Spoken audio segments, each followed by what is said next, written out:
नमस्ते। आप सभी से अनुरोध है, कृपया हमारी चैनल को सब्सक्राइब करें, सब्सक्राइबर बटन दबाएं, बेल आइकॉन दबाएं और वीडियो को लाइक भी अवश्य कर लें। कोलकाता में इस समय ज़बरदस्त ड्रामा चल रहा है और ड्रामा क्वीन ममता दीदी इस समय भवानीपुर में जो स्ट्रांग रूम है, भवानीपुर कॉन्स्टिट्यूंसी का जो स्ट्रांग रूम है और उसके सामने बैठी हुई हैं। हम बैठे होने का क्या कारण है उनसे पूछा जाए तो वो नहीं बता पाएंगी, क्योंकि वो कह रही हैं कि सब जगह गोंडबोल हॉस्टे है और आपका वोट जो है वो गड़बड़ किया जा रहा है। भाई, सबके सामने हम ये दो घटनाएं अलग अलग हैं। ये तो कोलकाता साउथ का मामला है, ये Shekhawat memorial girls high school है, ये आपके लॉर्ड सिन्हा रोड में भवानीपुर का है। यहाँ पर ममता दीदी पहले बात ये हुई थी कि साहब की जो खुदीराम बोस अनुशीलन केंद्र है वो नॉर्थ में जो 7 कॉन्स्टिट्यूंसी है, वो जो 7 कॉन्स्टिट्यूंसी का वो सेंटर है, काउंटिंग सेंटर है। कई बातें हुई है। एक तो क्या हुआ है कि ये जो खुदीराम बोस अनुशीलन सेंटर है, यहाँ पर पोस्टल बैलेट्स जो रिसीव हुए थे उनको कॉन्स्टिट्यूंसी वाइज सेग्रीगेट किया जा रहा था। इसी स्थान पर जो 7 असेंबली कॉन्स्टिट्यूंसी है नॉर्थ की, उनको स्ट्रांग रूम उनके जो है वो सारे कैंडिडेट्स के सामने जो प्रोसीजर होता है, प्रोसीजर क्या होता है आपको थोड़ा काउंटिंग जो पोलिंग हो जाती है उसके बाद का प्रोसीजर समझाता हूँ। प्रोसीजर ये होता है कि भाई सबके सामने पेपर सील लगती है। जब बंद की जाती है कंट्रोल यूनिट, तो कंट्रोल यूनिट का पेपर सील लगती है, उसका जो बैटरी परसेंटेज है वो नोट किया जाता है, सारे लोग नोट करते हैं, सील लगती है, दस्तखत होते हैं सबके। उसके बाद उसको पैक करके और फिर रवाना किया जाता है। वो साथ में उसके इस बार का जो प्रावधान था उसमें CAPF उसके साथ में चलती है, और जो एजेंट्स होते हैं उनको ये परमिशन है कि वो उस व्हीकल को जिसमें कि EVM ले जाई जा रही है उसको वो अकम्पनी कर सकते हैं, उसके साथ में जा सकते हैं। फिर वो जाती है स्ट्रांग रूम में रखी जाती है। स्ट्रांग रूम में जाके पहले जो है वो सबमिट की जाती है। फिर सबमिट की जाती है जहाँ पर कलेक्शन सेंटर होता है, कलेक्शन सेंटर बनाया जाता है। उस कलेक्शन सेंटर पर जाके सारे जो पोलिंग पार्टी है, वो पोलिंग पार्टी प्रिजाइडिंग ऑफिसर जाके वहाँ पे उसको सबमिट करता है, और फॉर्म 17C और जो दूसरे और पेपर्स होते हैं वो सब सबमिट करता है, और वो सबमिट करने के बाद में फिर उसको फ्री किया जाता है। प्रिजाइडिंग ऑफिसर डायरी एक बहुत इंपॉर्टेंट डॉक्यूमेंट होता है, वो भी दिया जाता है, क्योंकि प्रिजाइडिंग ऑफिसर डायरी के बेसिस पे ही रीपोल इत्यादि का निर्णय लिया जाता है। तो वो सब जब सबमिट हो जाते हैं तो फिर वो ले जाया जाता है स्ट्रांग रूम में। अब वो स्ट्रांग रूम में ये सारे एक असेंबली कॉन्स्टिट्यूंसी का एक रूम होता है, और उस एक रूम में बिल्कुल बॉक्स बना के नीचे जो आपका जो फ्लोर है वो फ्लोर के ऊपर, वहाँ हमारे यहाँ तो ये राजस्थान में है, उसको बाकायदा नंबर के साथ में पेंट कर देते थे और उसी में उसको रख देते थे, जिससे कि बाद में दिक्कत नहीं आए उसको उठाने में, निकालने में। क्योंकि आजकल ये हो गया है कि भाई जो आपके आएंगी वो भी रैंडम आएंगी, कि जैसे 20 टेबल है मान लीजिए आपके यहाँ, तो 20 टेबल में कौन सी पहले 20 निकलेंगी वो भी रैंडम निकलेंगी। पहले 1 by 1 होता था, अभी जो किसी ने मुझको बताया, आई एम नॉट श्योर, पहले तो हम शुरू करते थे तो फिर 1 से शुरू करते थे, तो 1 से 20 निकाली पहले राउंड में, फिर 21 से 40 निकाली दूसरे राउंड में, इस तरह से करते थे।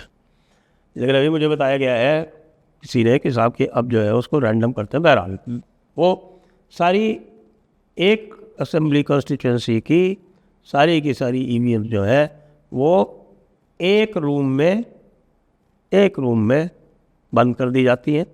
बंद करने के बाद में पहले उसका इंस्पेक्शन जो है वो किया जाता है। वो इंस्पेक्शन भी एजेंट्स को करवाया जाता है। हर पोलिंग पार्टी के लोग देखते हैं कि हाँ साहब सब तरह से सिक्योर है क्या नहीं है। उसके बाद फिर वो स्ट्रांग रूम बंद किया जाता है, डबल लॉक लगाया जाता है, उसके ऊपर कपड़ा बांधा जाता है, लॉक के ऊपर कपड़ा बांधा जाता है, इसको सिला जाता है, उसके बाद उसके ऊपर चपड़ी लगाई जाती है, उसके ऊपर सील लगाई जाती है, सबके दस्तखत करवाए जाते हैं उसके ऊपर, कपड़े के ऊपर। अब ये बताइए, फिर जहाँ पे कमरा होता है अंदर, वहाँ पे गार्ड लगता है, आर्म्ड गार्ड लगता है, आर्म्ड गार्ड, और CAPF का। और उसके बाद फिर पहली जो रिंग है वो लगती है CAPF की, फिर 2, फिर 3, टोटल 3 लेयर्स लगती है। प्लस उसमें आपको जो भी होता है वहाँ पर जो एजेंट्स अपॉइंट होते हैं पॉलिटिकल पार्टी के, उस पॉलिटिकल पार्टी के एजेंट को वहाँ पर अलाउड होता है कि वो वहाँ पर निगरानी रख सके। ऐसा स्थान बनाया जा सकता है जहाँ से सब निगरानी रखी जा सकती है, कोई आ जा तो नहीं रहा, ऐसे किया जाता है। तो ये सब हो चुका।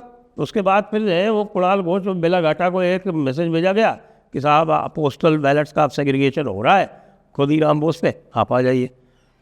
तो वो भाई साहब पहुँचे, उधर से वो शशि पंजाब पहुँच गई, श्यामपुकुर वाली। अरे साहब यहाँ पे गड़बड़ हो रहा है और EVM निकाल के ले जा रहे हैं और सब कर रहे हैं। एक और समस्या हो गई ना बीच में, 87 सेंटर्स पहले डेजिग्नेट किए गए थे, वो 87 से घटा के 77 कर दिए गए। दूसरा काम इलेक्शन कमीशन ने ये किया कि ये जारी कर दिया कि सारे काउंटिंग सुपरवाइज़र और जो काउंटिंग पर्सनल है वो सब सेंट्रल गवर्नमेंट से होंगे। अब यही तो इनका सबसे बड़ा स्ट्रॉन्ग पॉइंट था।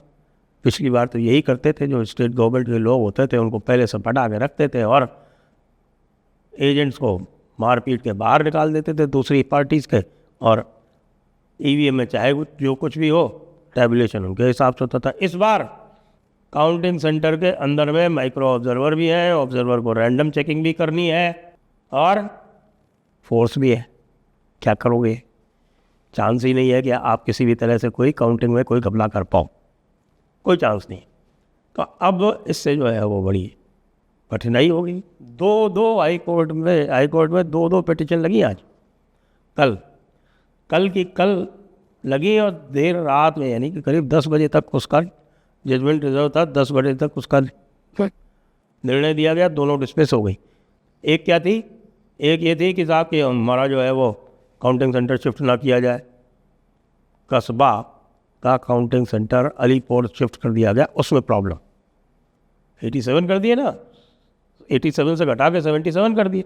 जो सिक्योर प्लेसेस हैं केवल डिस्ट्रिक्ट हेडक्वार्टर्स और केवल सब डिवीज़न इस पे ही रखा गया, सब डिवीज़न से नीचे नहीं रखा गया। तो कस्बा का जो सब डिवीज़न है वो अलीपुर सदर है। हाँ देखें तो केवल 5 ही हैं वहाँ पे, पहले 12 थी, वो घटा के 5 कर दी गई। 24 परगना में सब डिवीज़न से नीचे नहीं है, वहाँ सब डिवीज़न है आपके, कैनिंग है, बरुईपुर है, अलीपुर है, डायमंड हार्बर है, काकद्वीप है। तो यहीं पर अब काउंटिंग होगी, पहले यहाँ 12 थी। तो इस तरह से रैशनलाइज किया गया। इसके खिलाफ चले गए एक हाई कोर्ट में, डिसमिस्ड। इस सेंट्रल गवर्नमेंट के ही एम्प्लॉई रहेंगे काउंटिंग में, इसके खिलाफ चले गए, डिसमिस्ड। हाई कोर्ट ने ये दोनों कर दी डिसमिस। अब इसके बाद क्या बचता है? इसके बाद केवल ड्रामा बचता है, और वो ड्रामा जो है वो चल रहा है, वो बेस्ट एग्जिट पोल है। और ममता दीदी का आपने वो वीडियो भी देखा होगा जिसमें वो हाथ जोड़े खड़ी थी और कह रही थी कि हमारे 226 तो आएंगे 2026 में, लेकिन साथ में जो थे वो विभिन्न बातें भी कह रही थी सेंटर के लिए, आर्म फोर्सेस के लिए, इत्यादि इत्यादि। आपने आज तक कभी ममता दीदी को हाथ जोड़ के इस तरह से भाषण देते नहीं देखा होगा। वो हमेशा उंगली उठा के भाषण देती थी। क्या हुआ? क्या परिवर्तन हुआ? साथ में 2 डेज चाणक्य का एग्जिट पोल और आ गया एक, और वो एग्जिट पोल जो है वो तो ऐसे आंकड़े देकर दे रहा है कि वो देख के सबके होश वास्ता हो गए। अच्छा आंकड़े दे रहा है तो भाई इसलिए भी उसकी विश्वसनीयता है कि 2021 में उसने सबसे ज़्यादा सीटें दी थी TMC को, 180 प्लस। आज वो 192 दे रहा है BJP को और 100 दे रहा है TMC को। अब इसको लेके जब ममता दीदी जब आई थी और जो उन्होंने हाथ जोड़ के जो बोला था, तो वो एग्जिट पोल के खिलाफ ही बोला था।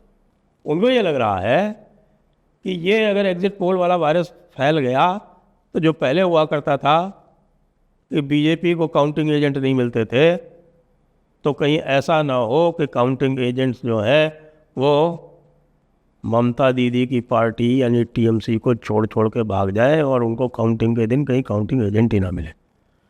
इसलिए कुणाल घोष तमाशा कर रहे हैं वहाँ खुदीराम बोस अनुशीलन केंद्र के सामने, शशि पांजा भी वहाँ बैठी हुई हैं बता रहे हैं मुझको, और इधर जो है वो ममता दीदी जो है वो बैठ गई थी कहाँ, भवानीपुर उसके स्ट्रांग रूम के सामने।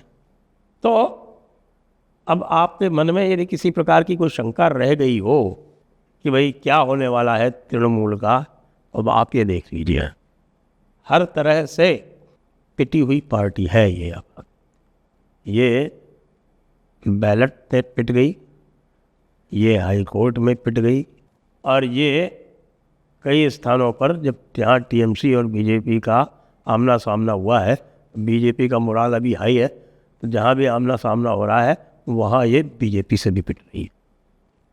इसलिए भाई अब एग्जिट पोल की और अधिक आवश्यकता नहीं है। ममता दीदी ने और उनके जो एमएलए कैंडिडेट्स हैं उन्होंने आपको पर्याप्त सूचना दे दी है कि क्या होने वाला है। अनुमान ये लगाया जा रहा है कि ये यही क्षेत्र है, कोलकाता, हावड़ा, साउथ 24 परगना, जहाँ पर इन्होंने खेला होबे करके इन्होंने बीजेपी को 0-0-0 दिलवा दिया था, वहाँ बीजेपी भारी जीत की ओर अग्रसर। अब खेला होबे से खेला शेष। जय हिंद, जय भारत, वंदे मातरम।